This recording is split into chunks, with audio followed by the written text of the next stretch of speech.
Fala pessoal, sejam todos bem-vindos a mais um vídeo aqui do canal do Iago. Seguinte, a gente vai trocar uma ideia sobre a diferença entre ser o melhor jogador e ser o MVP da competição. Tá? Vou usar o termo da NBA para vocês. A gente vai explicar mais à frente o que são esses dois termos e principalmente a gente vai apresentar um cenário onde a gente consiga visualizar a diferença entre cada um deles depois da nossa querida vinheta que começa agora.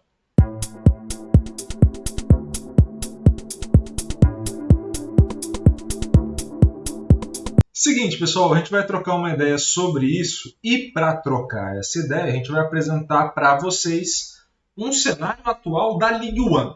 Tá? A League One, estou gravando esse vídeo no dia 11/3, ou seja, a rodada até o dia 10 já foi coletada e tratada. Tá? Então já temos aí o tratamento desta última rodada da League One. E imagino que quando isso for ao ar, estaremos na semana aí de amistosos da seleção, ou seja, não terá voltado ainda a League One. Tá? Caso volte, entendo que tem uma rodada ou duas aí de atraso em referência aos dados que a gente está coletando no dia 11, referente ao dia 10. Tá bom? Então, vamos ao seguinte. Vamos explicar primeiro os conceitos. O que é o melhor jogador de futebol para cada posição? O melhor jogador é aquele que entende a demanda de jogo de maneira mais clara e consegue realizar aquilo que o jogo pede. Tá? Então, vamos lá e vamos entender isso.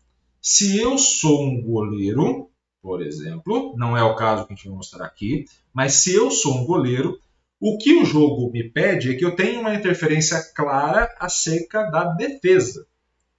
É que eu tenho uma interferência clara acerca, por exemplo, de impedir o gol adversário. E aí podemos lembrar, nesse exato momento, do Léo Jardim no Vasco. Então, esse é o meu ponto. O melhor goleiro é aquele que consegue impedir o gol adversário. Fechamos?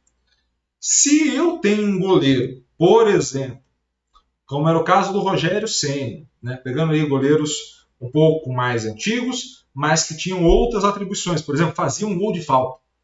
Certo? Ou goleiros tipo Neuer, ou goleiros tipo Ederson, que tenham uma boa saída de jogo, consigam fazer bons passes, boas construções, bolas longas com qualidade, você começa a ter não só aquilo que o jogo pede, mas um mestre. Tá? Esses jogadores necessariamente serão os melhores? Não. Por quê? Porque pode ser que você tenha jogadores que façam este básico, o que o jogo pede, melhor do que eles. Óbvio, você tem bons nomes aqui como goleiros também. Mas dá para a gente fazer esse comparativo no Fluminense, por exemplo, entre o Felipe Alves, que tem melhor passe que o Fábio, e o Fábio, que defende melhor que o Felipe Alves. Então, nesse ponto, você está falando de um jogador que faz melhor a própria função, entende melhor a demanda do jogo, contra um jogador que, por mais que ele tenha características diferentes, ele não entrega a mesma qualidade acerca dessa leitura do jogo. Melhor jogador é diferente de jogador diferenciado.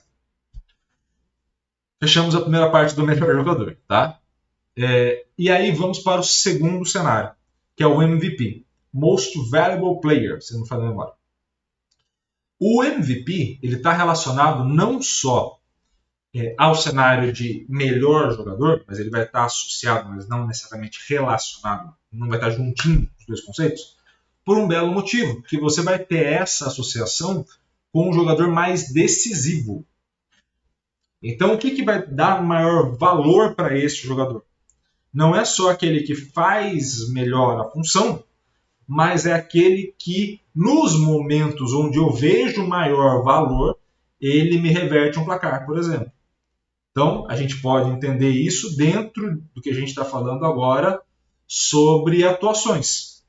Então, eu posso olhar para uma atuação onde talvez o melhor jogador da minha equipe, aquele cara que tenha mais lido bem o jogo, seja justamente o meu meio-campista, mas o cara que fez 2 gols e virou o placar foi o meu centroavante. Ele errou os passes, ele não teve presente, mas na hora que a gente precisou dele, no momento difícil, ele foi lá e resolveu. Ou seja, ele tem um maior valor agregado àquela ação detrimento da narrativa que eu construí. Ficou complicado? Ficou, mas eu vou explicar isso com exemplo agora. Recurso didático para a gente ir aprimorando, tá? Vamos começar pela Ligue 1, tá? A Ligue 1 tem um caso muito interessante para a gente entender o que é um MVP e o que é um melhor jogador. Estamos aí olhando o Paris Saint-Germain, que já olhou não exatamente esses mesmos números parecidos há algum tempo atrás, quando a gente falou do Mbappé no Real Madrid, e a gente volta a olhar esses dados. Hoje, depois de algumas rodadas, o overall que era 64 cai para 61, você passa até aquela crise entre Luiz Henrique e Mbappé, para o Luiz Henrique tentar ver um Paris Saint-Germain que funcione sem o Mbappé, e aí você passa a ter uma conversão um pouco menor, até um pouco maior do que se tinha, uma finalização até um pouco maior, mas ritmo e progressão caindo, tá? Em relação ao que se tinha com o Mbappé, com mais tempo, com mais minutagem em campo, tá? Então temos esse primeiro cenário. Neste primeiro cenário que a gente está analisando, a gente pode comparar com o Lyon. E eu vou explicar mais à frente por que a gente vai comparar com o Lyon, tá? O Lyon tem um overall muito mais baixo, 46. Tem conversão, finalização, ritmo e progressão também todos mais baixos. O Lyon fez um péssimo início de temporada. Inclusive estava flertando muito com o rebaixamento no francês. E agora, neste momento, começa a ter uma sequência de vitórias. E essa sequência de vitórias faz com que o Lyon suba algumas posições na tabela, mas também não vai brigar por posição em Europa.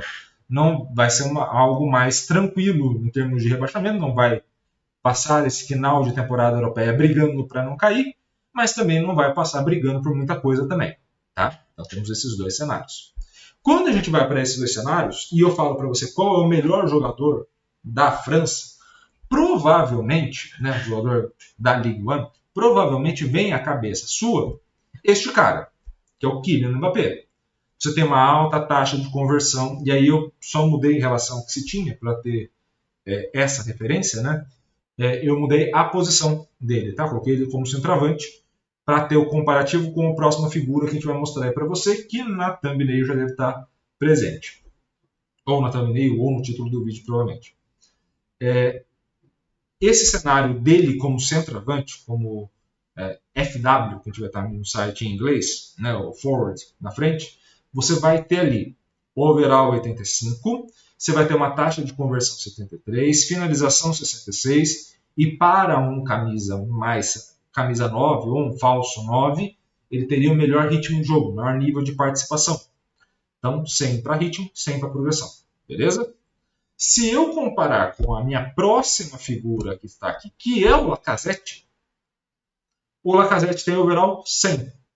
Ele converte 100, finaliza 100, ou seja, o máximo que alguém consegue converter é o que ele está convertendo, e em ritmo e progressão ele participa muito pouco. Porque aquele 9 mais centralizado, de fato, é o cara da área. E é um dos artilheiros e um dos participantes de gols de maior nível na Ligue 1. Qual é o grande ponto dessa discussão? Se a gente fosse falar qual é o melhor jogador no sentido de função, ou seja, 9, o Lacazette é melhor.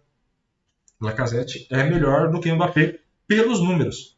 Então, se você for olhar no site do SofaScore, olhar nos outros sites e comparar os números brutos do que é importante para um camisa 9 ou para alguém que vai ser o grande artilheiro da equipe, você vai ver que o Lacazette tem números tão bons quanto o do Mbappé. Agora, por que eu vou atribuir mais valor, most valuable player, né? Jogador de maior valor? Por que eu vou atribuir maior valor ao Mbappé do que necessariamente ao Lacazette? Porque nos momentos decisivos, para que o Paris Saint-Germain chegasse a esse nível, quem esteve ali era o Mbappé. Então, qual é o grande ponto para a gente aqui, para essa reflexão? O Lacazette está jogando demais? Sim, está jogando muita bola. Mas a equipe dele está disputando grandes coisas? Está vivendo grandes momentos? Não. Então, essa diferença que ele está fazendo, por mais que seja importantíssima para o Lyon, e a gente não reconhece valor tão alto quanto a gente vai reconhecer nas ações do Mbappé por exemplo, num jogo contra o Mônaco, num jogo contra o Brest, que agora é o segundo colocado da liga, né? Num jogo contra o Lille, por exemplo, né? Eu estou pensando só na tabela, tá, de classificação, não necessariamente no histórico do clube, tá? O quanto o clube é grande historicamente. Mas se você olhar para esse cenário, você vai ver o Mbappé marcando mais gols nos jogos que você acha que são mais importantes. E você não vai ver o Lacazette marcando quase que o mesmo número, se não o mesmo número de gols, em jogos menos importantes. Por quê? Porque o Lyon vai disputar contra o Paris Saint-Germain, a tendência é que perca, então não é um jogo tão importante. Ele vai disputar contra os caras de baixo, ali onde ele estava brigando para não cair. Poxa, não é ali que o Lyon devia estar. É o mínimo que eu espero do Lyon, é que ele vença esse jogo com grande margem. Poxa, mas o jogo intermediário? Pô, o jogo intermediário um pouco importa. Não vai nem para. Não vai para a Europa League, não vai para a Conference League, não vai para Champions, não vai para lugar nenhum esse negócio. Quer dizer, também não tem importância. Mas quando a gente olha o Mbappé, ele está fazendo gols nos grandes jogos, nos grandes momentos. Então, qual é o grande ponto de reflexão que a gente traz? É justamente isso. Há uma diferença, essas coisas podem estar em conjunto. O Mbappé pode fazer mais não sei quantos gols, passar o Lacazette, por exemplo, na artilharia. O Lacazette pode ter uma seca de gols no final da temporada, uma série de coisas podem acontecer. Mas o Most Valuable Player, né, o MVP de uma competição, vai para além do que os números demonstram, porque no MVP está uma ponderação, está uma atribuição de peso maior para as situações que a gente julga são mais difíceis. Então, o Mbappé faz 2 gols na Champions. Se algum outro jogador que esteja disputando a bola de ouro, que é um MVP, se alguém está disputando a bola de ouro, faz 2 gols na Conference League, você atribui maior importância para os 2 gols do Mbappé. Por quê? Porque aquele contexto dá maior grau de importância do que o outro contexto. Percebe como as coisas funcionam? Então, poxa, mas o cara não levou, mas ele foi artilheiro no campeonato nacional. Qual é a diferença da equipe dele para o restante? Porque se a equipe dele for muito acima do restante, a gente vai atribuir que qualquer outro atacante também teria feito o mesmo número de gols. E aí você desqualifica um lado e qualifica o outro. E esse tipo de situação apresenta em premiações, em cenários assim. Qual que é a função de um analista? Ou qual que é a função de alguém que esteja voltado para o clube? É entender o que se quer. Quando você traz o melhor jogador para a sua equipe, é aquele que entende a demanda do jogo melhor. Poxa, eu quero trazer um 9 para a França. Quem que eu vou comprar? Vou comprar o Lacazette. Ele não é um jogador veterano no sentido de 40 anos de idade. Ele não tem a idade do Giroud, pegando um outro francês aí, né, para comparativo. Ele tem acho que 32 ou 33 anos, então tem mais uns 4, 5 anos aí de bom alto nível para a França, então sobra. Vou contratar ele, porque ele me entrega quase o que o Mbappé me entrega em termos de gols brutos, com uma boa equipe organizada. O francês ele me atende. Agora, se eu trago o Mbappé numa equipe organizada, além de tudo isso que ele vai me entregar esportivamente, ele me entrega momentos decisivos que eu posso contar com o cara, ele vai me entregar venda de camisa, ele vai me entregar mobilização de torcedor no estádio, ele vai me entregar um conjunto de coisas que vão aumentar o valor agregado desse jogador e não necessariamente o entendimento dele acerca do jogo, mas o valor agregado que compõe as outras coisas. Beleza? Espero que tenha ficado claro os 2 conceitos. Se não ficou claro, ou se restou alguma dúvida, ou quer outro exemplo, aqui embaixo nos comentários, por gentileza. Tá bom? Gostou? Curta, comente, compartilhe esse vídeo com o máximo possível de gente. E, é claro, se inscreva no canal, ative o sininho para receber todas as notificações. E, por favor, coloque aqui nos comentários o que você tem achado desse canal ao longo desses 2, 3 anos aí que a gente vem produzindo conteúdo para vocês com altíssima qualidade e análise inédita no mundo do futebol. Beleza? Espero que vocês tenham gostado. Um beijo a todos e até mais. Valeu!